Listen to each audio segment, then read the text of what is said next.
Bâan is a step into the unknown. It's a perfect story of coming of age and exploring the well-known but still unknown. It's also just so much more. But before we actually get into Bâan itself, let's talk a little bit about what came before it. Anime in the modern age has exploded.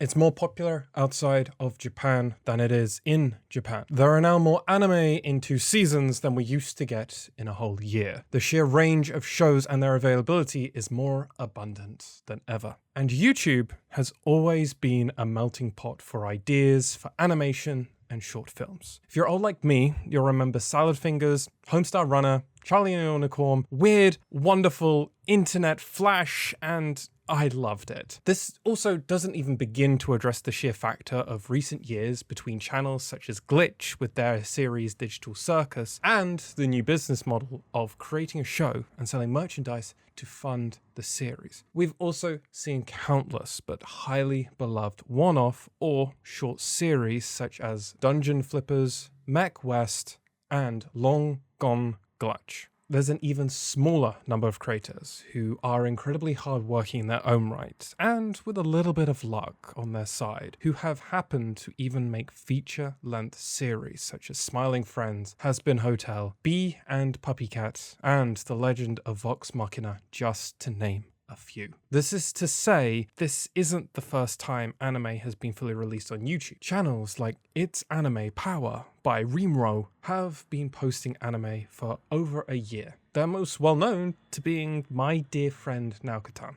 Additionally, shows like Milky Subway, The Galactic Limited Express were released first and foremost on YouTube. To put it another way, anime and YouTube clearly have a future as the distribution model. And it's only because of YouTube that a film like Bâan could ever even exist. Bâan follows in these footsteps before them by being created by one of the biggest and most recognizable anime creators on YouTube, leveraging over a decade of goodwill to promote his feature project that he himself funded. So, was it worth it?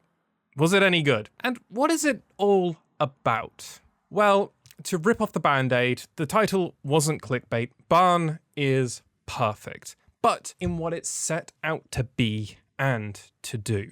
Now, I might be a little biased as I'm a similar age to Gant and can relate significantly as someone who has worked in other countries, struggled with moving, leaving others behind, and trying to figure out who I actually am. Bâan, at its very core, for me, was what does it mean to find a home?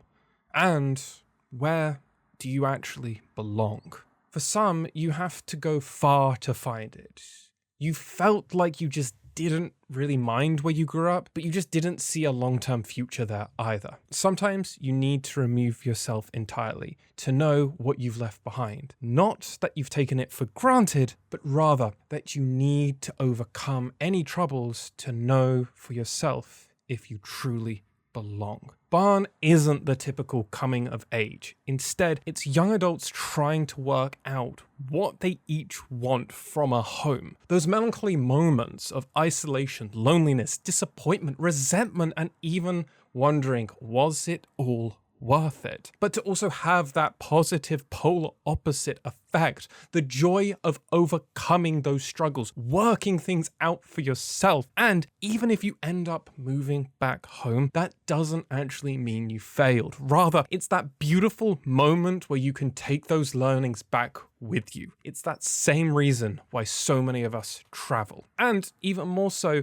for a lot of us, this moment that I've just been highlighting is a gap year, going to university, or just taking some time to work out what we want to do with our life. These growth moments, which most people experience, are moments our guardians also wish they could shield their children from. However, as they grow into adults and they have to find their place within the world, at some point, you have to let them go and to find their footing for themselves. But as our protagonist showcased to us, while growing and learning more, it's critical to also not forget who you are and to not lose that part of you that, well, makes you you. You can feel the creator's own shared experience in the writing. And I don't know Grant personally, nor do I know the stories he's pulling from in his own life or perhaps from others. But sometimes that home you grew up in isn't home anymore. But that doesn't mean you can't have a home. Bâan has beautiful world building and respect for the paradigm shifts between a highly technical modern world and a high fantasy where magic is real. It's also wonderfully voice acted in both English and Japanese. And due to the sort of nature of being a short film, the mise-en-scène was critical. Zero bloat.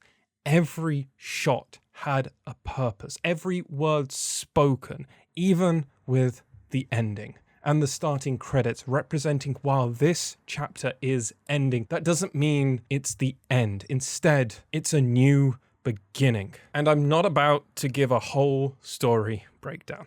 Rather, I highly encourage you to go watch it if you haven't already. And that also raises a good question. Why are you watching this before watching Bâan itself? So, to the question, was it all worth it? Well, similar to my studio trigger and the follow-up of Panty and Stocking with God about, the only one who can honestly answer that question is its creator. So, if you're watching, was it worth it?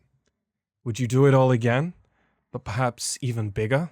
To me, I hope this is simply the first of countless more to come. And if you're like me, please do support the project by going to baananime.com. Now, let me ask you, the viewer, what did you take away from Bâan? And did you like it?